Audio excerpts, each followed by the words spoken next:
You've done everything right. The meditations, the visualizations, the affirmations, all of it. You've raised your vibration, aligned your energy, followed every step perfectly. And yet, nothing's moving. You're standing at the edge of breakthrough. You can feel it in your bones.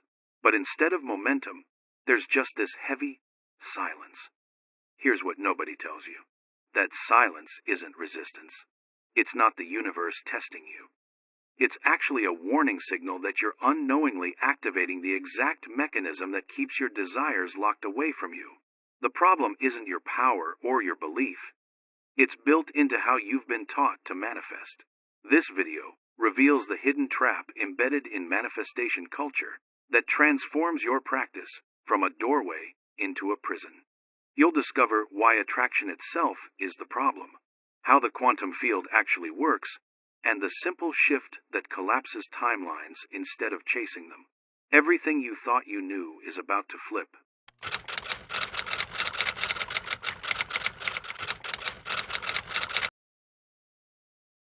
Something strange happens right before a breakthrough, doesn't it? Not after it arrives, but right before. It feels like you're standing at the edge of a doorway you can't quite see yet. You sense the shift in the air, like life itself is holding its breath, waiting. You've done all the work. The meditations are done. The visualizations are complete. You've scripted your desires, repeated your affirmations, aligned your energy, raised your vibration. You've checked all the boxes, and yet nothing moves forward. The air feels heavy. Time seems to stretch impossibly long, and you start to wonder, did I miss something? Wasn't this supposed to work by now? What am I doing wrong? That silence in that moment, that frustrating pause, it's not failure. It's not resistance showing up to block you. It's not the universe testing your patience or checking to see if you're truly ready. It's a signal.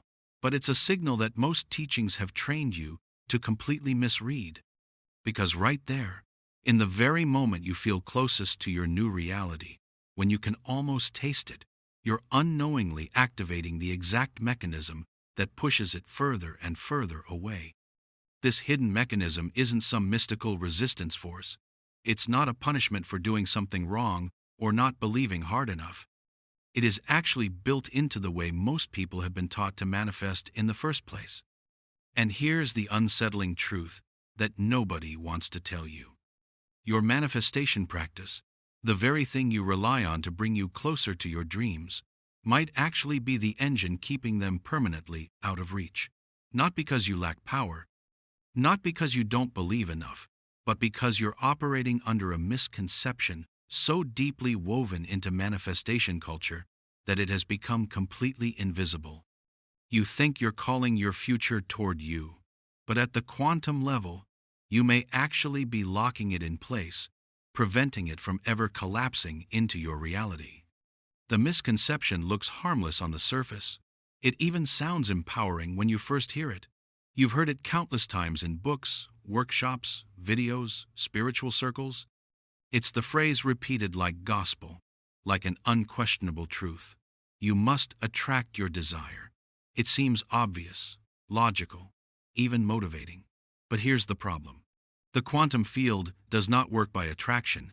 It works by collapse. And when you live by the belief that you're attracting something, you're unconsciously affirming that what you want is not yet yours. You're broadcasting separation. You're declaring to the field, it exists somewhere else. Not here, not now, not in my reality yet. And the field, perfectly obedient, reflects exactly that signal back to you. Not tomorrow, not someday, right now.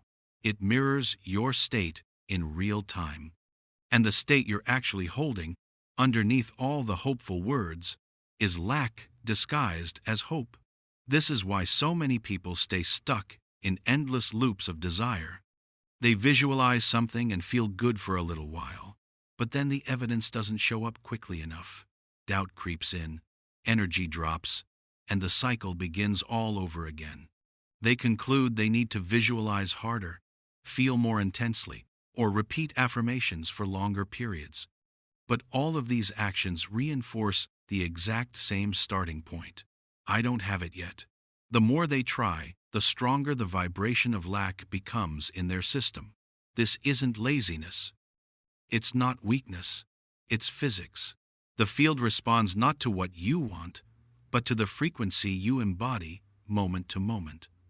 And every single effort to attract something is a confession that you're still outside of the reality you desire. Think of it like chasing your own reflection in a mirror. No matter how fast you run toward it, the image runs with you, always staying just out of reach. That's exactly what attraction does at the quantum level. It places your dream on a moving horizon. You can see it clearly. You can imagine touching it. But it never actually arrives, because you've told the field it exists at a distance from you. Distance, time, and separation are illusions of the classical world we live in. But when you hold them in your mind as real, when you treat them as fixed truths, you collapse them into your lived experience. In other words, the belief that you must attract your desire becomes the very prison that holds it apart from you forever. And here lies the real paradox that traps even the most dedicated seekers. The more spiritually dedicated you are, the more disciplined you become with your manifestation practices, the stronger this prison can actually grow. You're training your nervous system to normalize longing instead of fulfillment. Your rituals, instead of setting you free, become chains that tighten each time you repeat them with the same underlying energy. This is why so many seekers eventually burn out. They feel like they're doing everything right, raising vibrations perfectly, following every step, aligning intentions with precision, yet life remains fundamentally unchanged. They begin to believe manifestation doesn't work at all, when in fact it works with brutal precision. It's just responding to the signal they don't realize they're actually sending out. Science backs this up in ways that are often completely ignored in spiritual circles. The observer effect in quantum physics shows that the act of observation doesn't just passively record reality, it actively shapes it. But here's the twist that changes everything. The quality of the observer matters deeply. If you observe as someone who lacks what they want, you collapse a reality of continued lack. If you observe as someone who already is, who already has, you collapse a reality where it's done, where it's complete. The lie of attraction trains you to observe from the wrong identity, the one that's reaching, asking, hoping, waiting. And the field, without any judgment whatsoever, simply echoes that exact vibration back to you. This is why Neville Goddard insisted so strongly, you must assume the feeling of the wish fulfilled. He understood, at a deep level, that the field doesn't care about your words or your intentions written on paper. It responds to your state, your energetic signature in the present moment.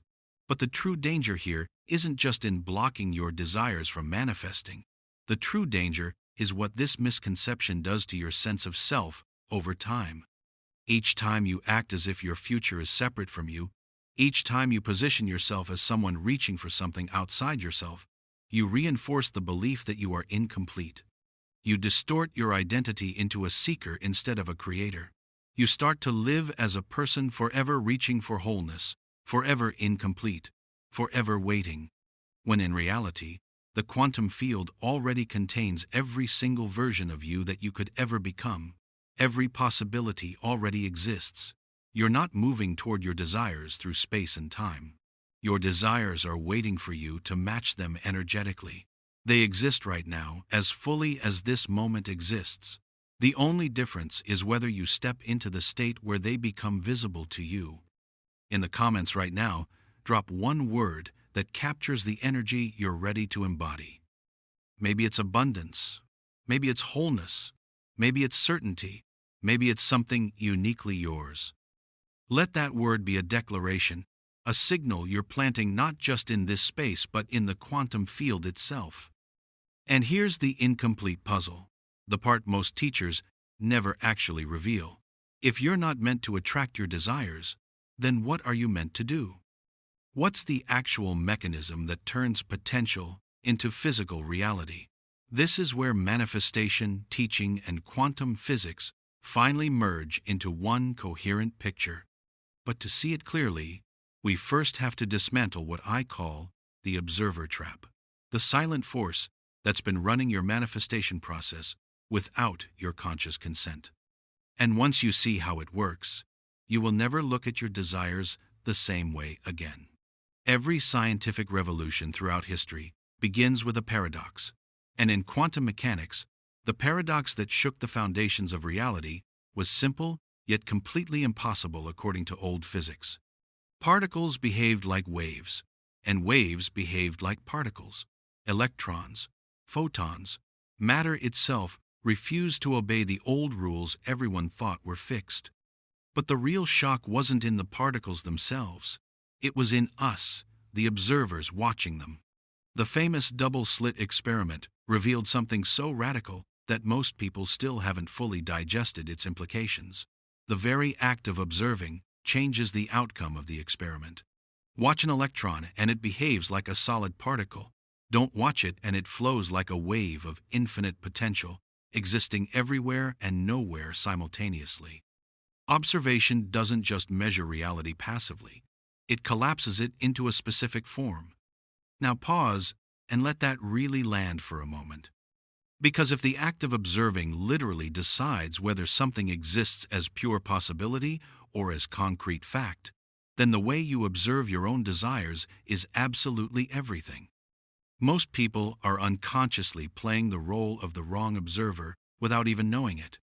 They watch their dreams as outsiders, as people waiting on the sidelines, as petitioners looking up at the sky for approval from something outside themselves. And so the field responds accordingly, keeping those dreams in a state of wave potential, uncollapsed, always almost there, but never quite arriving. This is not mysticism or spiritual fluff. This is the mechanics of reality itself, confirmed by laboratory experiments.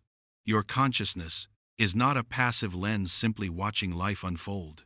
It is the switch that determines what becomes real and what stays as potential. Imagine standing before a massive canvas of pure possibility. Infinite realities shimmer there, waiting to be chosen, waiting to be selected. But instead of picking up the brush and painting, most people just stare at the canvas and whisper hopefully, "I hope the picture appears on its own." They wait, they hope, they try to attract, but nothing appears because they have not collapsed it.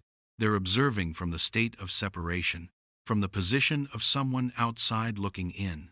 And separation, in quantum language, is simply another reality you can collapse into. When you identify as the one who waits, the universe cannot help but confirm your waiting.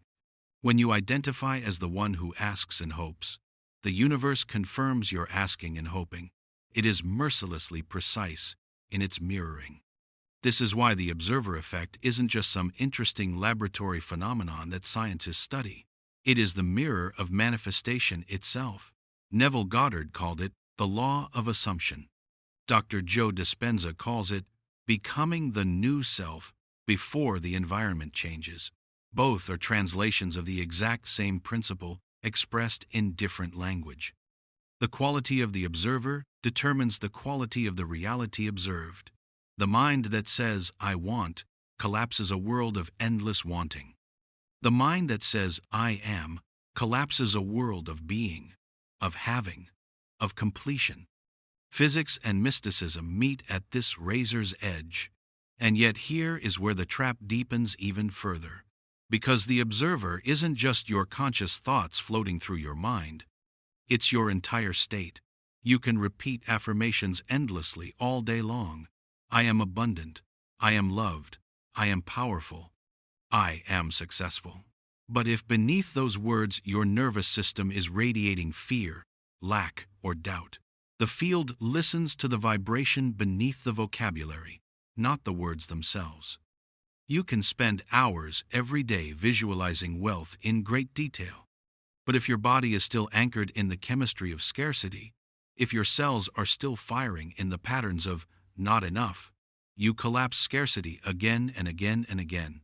This is the painful cycle so many seekers live in, without understanding why. They know all the right words to say, they can recite the teachings perfectly, but they don't know the frequency underneath.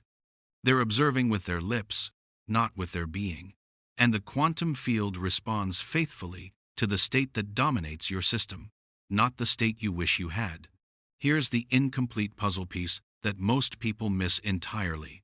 Your brain and heart together form a broadcasting system, a biological antenna. Coherent brain waves aligned with coherent heart rhythms generate a measurable electromagnetic field around your physical body. This field is not a metaphor or a spiritual concept, it's actual science. Instruments can record it and measure it, and that electromagnetic field is what interfaces directly with the greater quantum field of infinite possibility. When you observe reality with elevated emotion and crystal clear intention simultaneously, you become what's called a coherent observer. You're no longer a beggar standing at the door of possibility, hoping someone lets you in. You become the key itself, and the lock recognizes you instantly because you match its frequency. But coherence is incredibly rare in most people's lives, because the mind is deeply addicted to familiar states, to known patterns. Your brain's reticular activating system constantly searches for evidence that matches your past experiences. This is survival programming. It's designed to keep you safe by predicting threats based on what happened before. This is why, even when you consciously try to create a brand new future, you keep seeing the old one reflected back. You're not broken. You're not doing it wrong. You're just being consistent with your past. You've been observing life through the lens of memory. And memory only knows how to collapse what has already been experienced before. The trap isn't that the universe withholds anything from you. The trap is that you keep watching from the wrong timeline, through the wrong lens. So how do you actually escape this observer trap?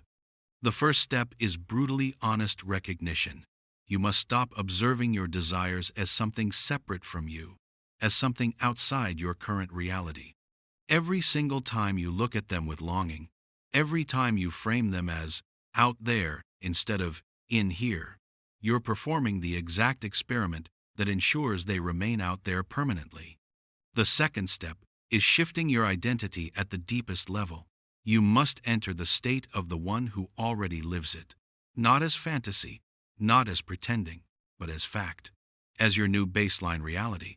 This is where Neville's wisdom becomes almost surgical in its precision. Assume the state until the state assumes you. Feel it in your body. Breathe it in your cells. Walk in it with every step until your body begins to forget the old timeline completely and normalize the new one as what's real. And here is where physics and spirituality whisper the exact same truth in different languages. Reality is not solid or fixed. It is participatory. John Wheeler, the physicist who coined the phrase "it from bit," suggested that the universe isn't made of matter fundamentally. It's made of choices, of information collapsed by observation, by consciousness selecting from infinite possibilities. That means you're not living in a fixed, predetermined universe. You're swimming in a responsive field, and every observation is a command, an instruction. The question is never whether you're manifesting. You always are, every single moment. The question is, from which state are you observing? From which identity? This is the essence of the quantum observer trap. To break free completely, you must upgrade your identity as the observer. You must become the coherent self who sees the wish fulfilled now, not the fragmented self who hopes it might come eventually. Because the field doesn't reward hope or effort or worthiness. It mirrors coherence, precision, alignment. And once you begin to observe as the one who already is, something extraordinary happens. Possibilities that were frozen in waveform, in pure potential, begin to crystallize around you. Coincidences align perfectly. Opportunities appear from nowhere. And reality bends in ways that seem impossible. Not because you attracted them through force, but because you finally stopped pushing them away with your state of separation. So before we continue, I want to invite you into something real. If you felt something shift inside you while watching this, if a part of you just went, "Yes, this is it," hit subscribe and click that bell icon right next to it.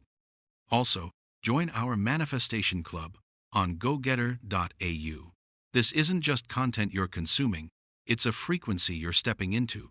We're not just learning here, we're practicing new ways of being together. Stay close to this community of conscious creators. Let's keep growing and shifting as one. But there's still one layer deeper that even seasoned manifestors often overlook. If the observer is determined by your state, and your state determines what collapses into reality, then what exactly fuels that state? What is the signal you're constantly sending to the field, often without even knowing it? That's the missing key. And until you understand it clearly, you'll keep falling back into the same loops, no matter how advanced your techniques become. To answer that question, we must uncover the truth that your state isn't just emotion or just thought. It's the frequency that commands the quantum field itself. If the observer collapses reality, then the question becomes, what exactly is the observer projecting into the field at any given moment? This is the point where most people stumble badly because they believe their desire itself is the signal being broadcast. They think the picture on their vision board, the sentence in their journal, or the affirmation they repeat every single morning is what the universe actually hears. But the field doesn't respond to your words on paper. It doesn't even respond to your goals or intentions. The field responds to your state, to your energetic broadcast. And your state is the invisible signal shaping every single moment of your life. Your state is not just your mood or how you're feeling emotionally in any given hour. It is the sum total of your thoughts, your emotions, your body chemistry, and your unconscious patterns, all combined together. It's the electromagnetic field generated by the constant dance between your brain and your heart. This field extends beyond your physical skin, measurable by scientific instruments, pulsing information into the environment around you constantly. When your state is coherent, when your mind and heart align in clarity and elevated emotions simultaneously, your field becomes stronger, more ordered, more influential in the quantum field. And when your state is incoherent, when fear and doubt scramble your signals in contradictory directions, the field reflects chaos and confusion right back to you. You are always broadcasting a signal, every moment of every day.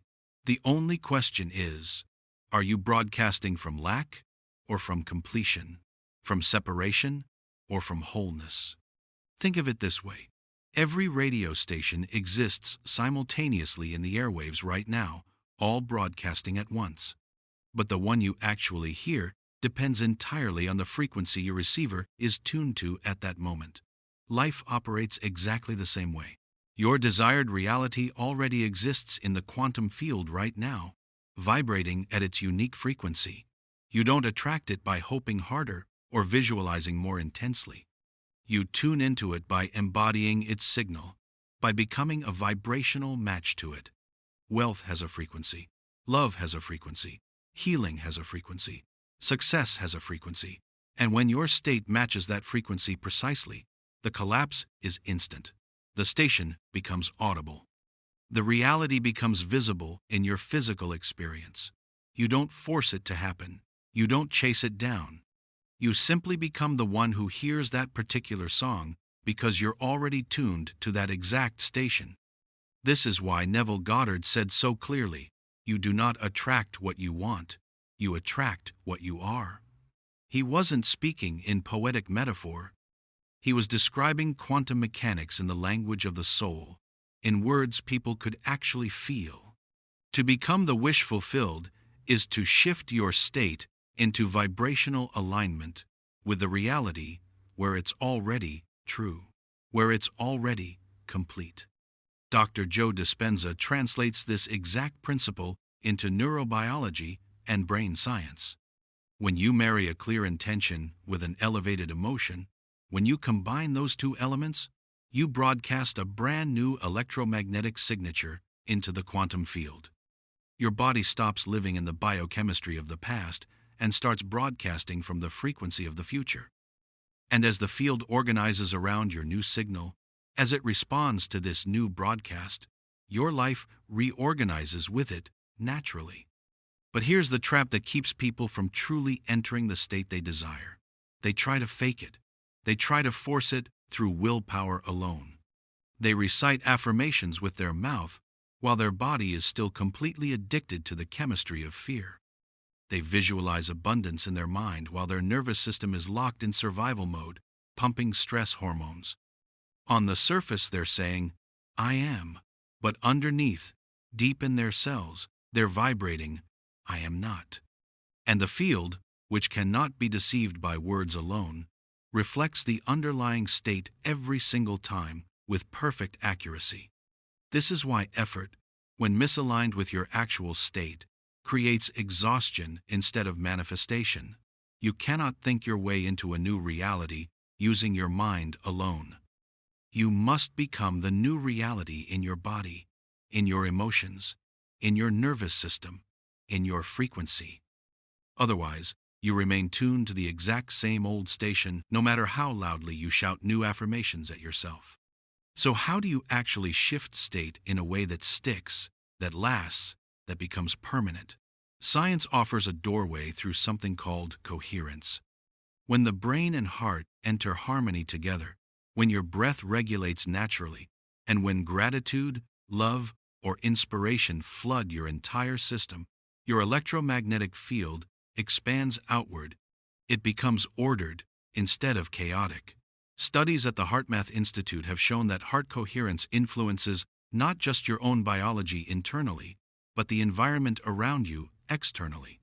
In those moments of elevated state, of true coherence, you're not just thinking about change as a concept, you're broadcasting change into the field as a living signal. This is why ancient spiritual traditions across cultures placed so much emphasis on the heart as the throne of creation, as the seat of power. They intuited what science now confirms with instruments. The heart is a signal generator, and when it aligns with the focused mind, when these two come together, the broadcast becomes undeniable to the quantum field. But coherence is not achieved by force or willpower. You cannot bully yourself into a higher vibration through sheer determination.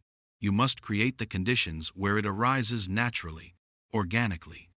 Breathwork, meditation, gratitude practice, embodiment exercises. These aren't rituals of attraction designed to pull things toward you.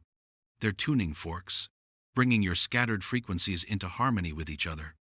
When used not as desperate tools but as sacred practices, they shift you into the state where the wish is already fulfilled in your experience. And in that state, the field cannot help but collapse accordingly. It has absolutely no choice in the matter. It always mirrors coherence with precision. In the comments, share one thing you deeply desire right now. Maybe it's financial freedom. Maybe it's a loving relationship. Maybe it's perfect health. Maybe it's something uniquely yours. Let this be a declaration, a signal to the universe you're sending not just into this space, but into the quantum field itself. Your desire matters. Your voice matters. Now here's the incomplete puzzle that pulls us even deeper into understanding.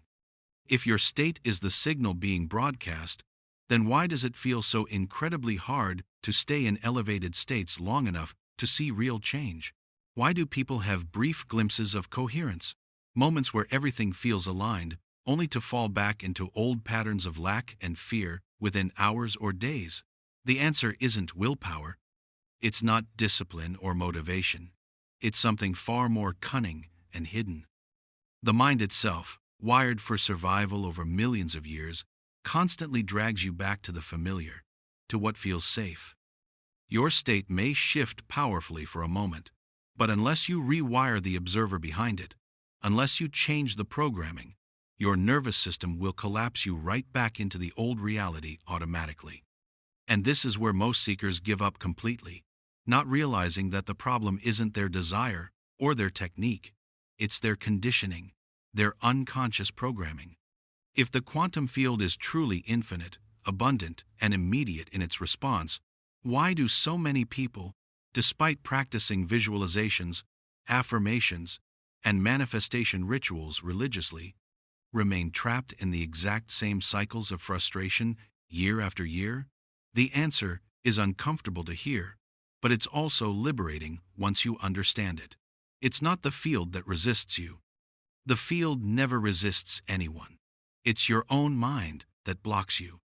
The same neural machinery that kept your ancestors alive in dangerous jungles, that helped them survive predators and threats, is now actively blocking you from stepping into a future that already exists as possibility. Your brain is fundamentally a survival machine, not a manifestation engine. And until you consciously recondition it, until you reprogram it, it will keep collapsing realities that match your past instead of allowing your future to unfold naturally. At the core of this sabotage is something called the reticular activating system. It's a filter in your brainstem that decides what information reaches your conscious awareness. It's designed to conserve energy by showing you only what confirms your existing beliefs and past experiences. If you've lived most of your life in scarcity, it will highlight lack everywhere you look. If you've experienced repeated rejection, it will emphasize signs of abandonment. This isn't cruelty from the universe, it's efficiency from your biology. But the consequence is absolutely devastating for conscious creators trying to manifest new realities. Even when you try to broadcast a completely new signal, even when you work hard to shift your frequency, your brain scrambles to drag you back to the old one because the old one feels safe, feels known. You begin a beautiful visualization of abundance, feeling it fully, and suddenly, your mind interrupts with the bills you still have to pay tomorrow. You start to genuinely feel the vibration of love, opening your heart, and suddenly, memories of heartbreak flood in uninvited. Without realizing what's happening, your mental filter has become a prison, locking you in a feedback loop of yesterday. This is why breaking free requires so much more than just thinking new thoughts or saying new affirmations. Your nervous system itself is addicted to the chemistry of your familiar emotions. If you've lived in chronic stress for years, cortisol feels normal to your cells. If you've lived in anxiety, adrenaline feels safe, feels like home. So when you try to embody gratitude, peace, or joy, your body literally resists because it craves the chemicals it knows, the chemicals it's addicted to. This is the hidden addiction of the mind that nobody talks about. It drags you back into emotional states that match your past automatically, unconsciously. Even when you consciously long for the future, even when you want change desperately, your state keeps collapsing into incoherence. And the field, loyal to your actual broadcast rather than your wishes, reflects the old reality once more.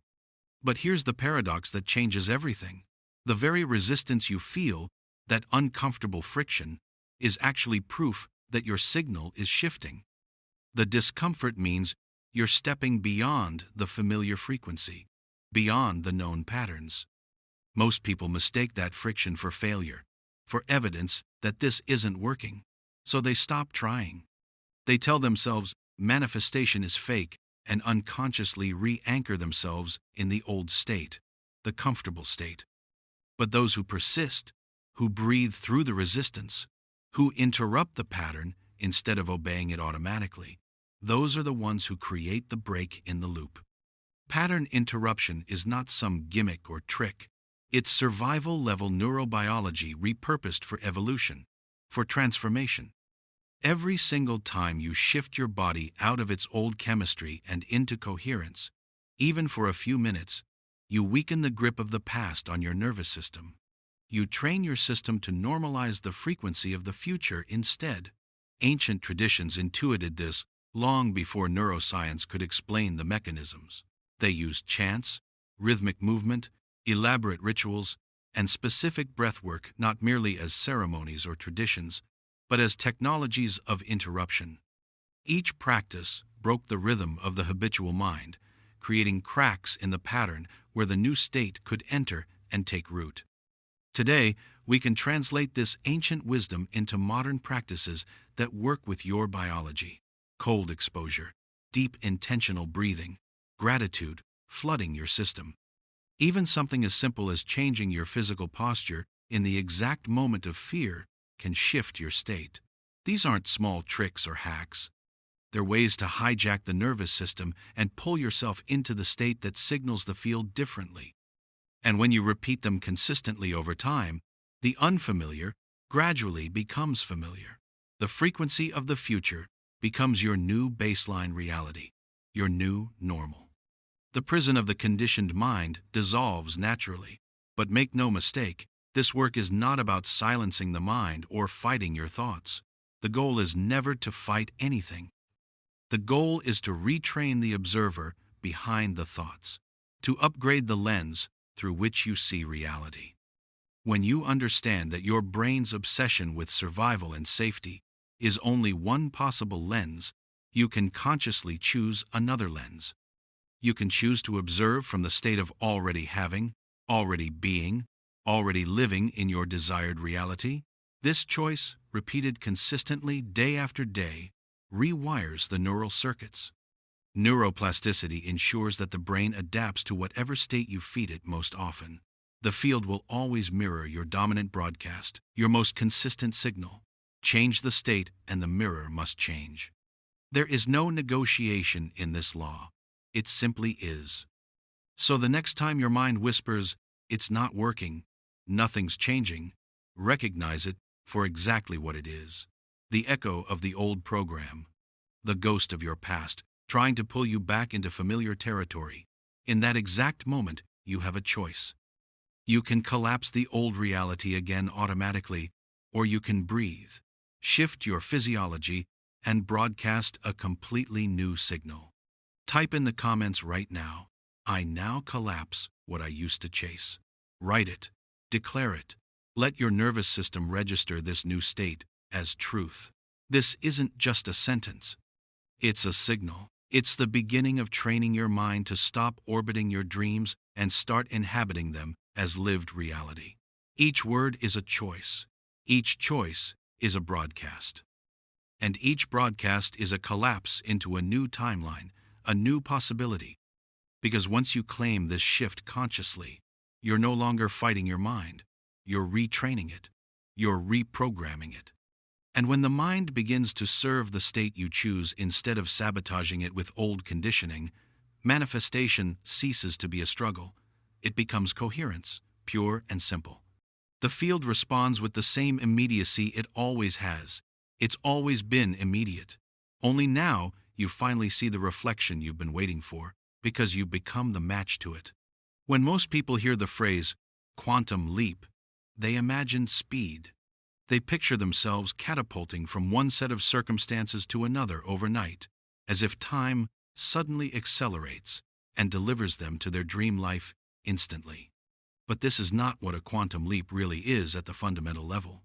A leap in quantum terms is not about moving faster through time. It's about collapsing time altogether. It's about bypassing the illusion of waiting completely and entering the state where the future is already fact, already real. The leap is not measured in distance traveled. It's measured in coherence achieved. In physics, electrons don't travel across a gap the way a car drives across a bridge from point A to point B. They disappear from one orbit and appear instantly in another. The shift is discontinuous, non-linear, instantaneous.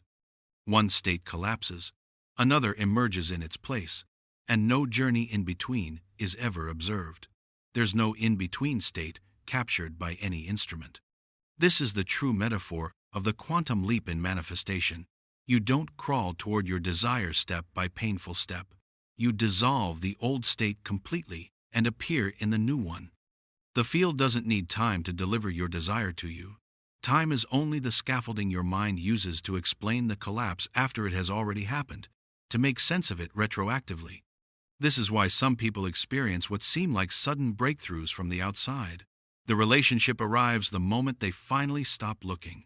The opportunity appears right when they stop waiting and forcing. The healing accelerates when they stop trying to control every detail of the process. In those moments, they unknowingly slip into coherence. They stop observing their future as separate from them and begin to embody it as now, as already real. And the field, immediate and mercilessly precise in its response, reflects the new broadcast with equal immediacy. From the outside looking in, it looks like magic or luck. From the inside, from their own experience, it feels like remembering something they always knew, because nothing truly new was created from scratch. The version of them that already had it, that already lived it, always existed in the quantum field. They simply tuned into that frequency, finally. But here's the paradox that traps most seekers attempting this. They try to leap while still clinging desperately to the timeline they want to leave behind. They say they believe in the new reality, but they keep checking the old evidence obsessively. They declare abundance confidently, but they watch their bank account every single hour with anxiety. They visualize love, but they count the days they've been alone. And in doing so, in that very act, they anchor themselves in the exact timeline they're hoping to escape. You cannot collapse into a new state while your attention is fused with the old one. Attention is currency in the quantum field, and wherever you spend it, that reality stabilizes and becomes more solid. This is why letting go is not passive surrender or giving up. It's active reallocation of your energy and attention. It's choosing consciously not to feed the state you wish to dissolve anymore. So how do you actually collapse time itself? You stop trying to travel across it, you stop waiting for signs that prove it's working, you step into the identity that already lives it fully, not tomorrow, not someday when conditions are perfect. Now, this is where practice becomes genuinely powerful, where it moves beyond theory. Close your eyes right now and feel your future self breathing in your physical body, not imagining them somewhere else, embodying them here. Hear their voice as your voice. See the world through their eyes. Feel the gratitude that they already live in every day, and let that gratitude flood your entire nervous system until your body can no longer distinguish between memory and imagination, between past and future. Neuroscience confirms this mechanism. The brain fires the exact same neural circuits when you vividly imagine an experience as when you physically live through it. To the nervous system, there is literally no difference between a richly imagined experience and a lived one, and the quantum field collapses in response to the state your body is in, not to external evidence. This is why Dr. Joe Dispenza teaches that you must feel the future before it arrives in physical form. Because the act of feeling it now, of embodying it now, is exactly what makes it arrive, what collapses it from potential into reality. In fact, nothing is really arriving from outside. You are arriving. You're stepping into the frequency where it has always existed. The leap is not movement through space. It's alignment with a different reality. And alignment exists outside of time. When you master this understanding, when you really get it, manifestation stops being about waiting for external conditions to change. It becomes about changing the observer so completely, so thoroughly, that conditions must reflect the shift automatically. And listen, if this video has shifted something inside you, share it with someone who needs this message today. Maybe it's someone who's been stuck in the waiting game. Maybe it's someone who keeps trying so hard but nothing moves.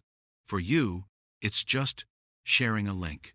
But for them, it could be the exact breakthrough they've been praying for. By sharing, you're spreading this frequency, and that positive energy will come back to support everything you're manifesting. Everything we've explored so far points to a single, undeniable truth. You were never meant to chase your desires. You were never meant to attract them from a distance. You were never meant to wait for them to arrive someday. That entire framework belongs to a world of separation. A world where you are here and your dreams are somewhere else entirely. But at the quantum level, there is no separation. There never was. Every single possibility exists right now, vibrating in the field, waiting for you to collapse it through identity, through state, through coherence. Manifestation, then, is not about pulling something brand new into existence from nothing. It's about remembering what is already yours. It's about recognizing what's always been there. Think about it carefully. You never attracted your reflection in a mirror. You simply stood in front of it. The reflection was inevitable, automatic, because it was already encoded in who you are. Reality works exactly the same way. When you embody the state of the wish fulfilled completely, when you become it, the world has absolutely no choice but to reflect it back to you. The field is impartial, mercilessly consistent in its mirroring. It will reflect what you are, and when you shift into coherence with your desired state, when you become a perfect match, life bends naturally to reveal the version of you that already exists. You don't create it from scratch. You recall it. You remember it into physical form. This is why mystics for centuries spoke of awakening rather than acquiring. Buddha taught that enlightenment was not about becoming something new or special, but remembering your true nature that was always there. Neville Goddard insisted that creation is finished, complete, and all you do is select the state you wish to occupy. Amit Goswami, the quantum physicist, described consciousness itself as the ground of all being, the field where every possibility already exists simultaneously. Science and spirituality converge on the exact same truth when you look closely enough. Manifestation is remembrance. You're collapsing into memory, not inventing reality from nothing. The pain most seekers feel comes from forgetting that they're already whole and complete. Forgetting that abundance, love, healing, and freedom are not external prizes to be won, but internal states awaiting recognition. Forgetting that the universe does not test them, judge them, or withhold from them, it simply mirrors them with perfect accuracy. And so they chase, attract, hope, and wait endlessly, never realizing that the very act of searching is the act of postponing what's already theirs. The breakthrough begins the exact moment you stop asking, "When will it come?" and start declaring, "It is here because I am here." And this shift is not just personal transformation. It's collective. When you remember your true state, when you embody coherence, you broadcast that frequency into the field. That coherence touches other people, awakening them to their own remembrance. This is how real movements begin in the world, not through effort or force, but through resonance. One person living fully in the vibration of the already real ignites others to do the same, and together we collapse old timelines of struggle and suffering and open new ones of ease, abundance, and unity. This is not just your individual journey, it's ours collectively. We are all entangled in the quantum field, influencing one another at levels deeper than we realize. Every time you embody your future self, every time you live as if, you give permission for others to remember theirs. So let this be your turning point right now. Stop rehearsing the old state. Stop living in the memory of lack. Stop waiting for external evidence to prove your new reality before you believe it. Become the evidence yourself. Walk as the person who has already crossed the threshold. Feel gratitude not as a strategy or technique, but as a natural expression of being. Speak from the frequency of done, of complete. Breathe as if you already live in the world you once only dreamed of. Because the truth is, you do. The only gap was your forgetting. And now you're remembering. If you're ready to take this deeper, to anchor this remembrance not just as an idea, but as a daily living practice, there's a powerful next step waiting for you. It's called Awaken Your Quantum Power. This isn't just an ebook you read once. It's a living transmission paired with a practical guidebook designed to train your mind, heart, and body to embody coherence, collapse timelines, and live from the frequency of the already real. The link is waiting for you in the pinned comment below, not to give you something you don't have, but to help you remember what has always been yours. Because in the end, the greatest shift is not in what you attract from outside, it's in what you recall from within. You were never meant to live as a seeker forever. You were meant to live as a creator. And when you stop searching and start remembering, you discover that the life you've been chasing has been standing right in front of you all along. The reflection has always been there. The only question is, will you finally recognize yourself in it?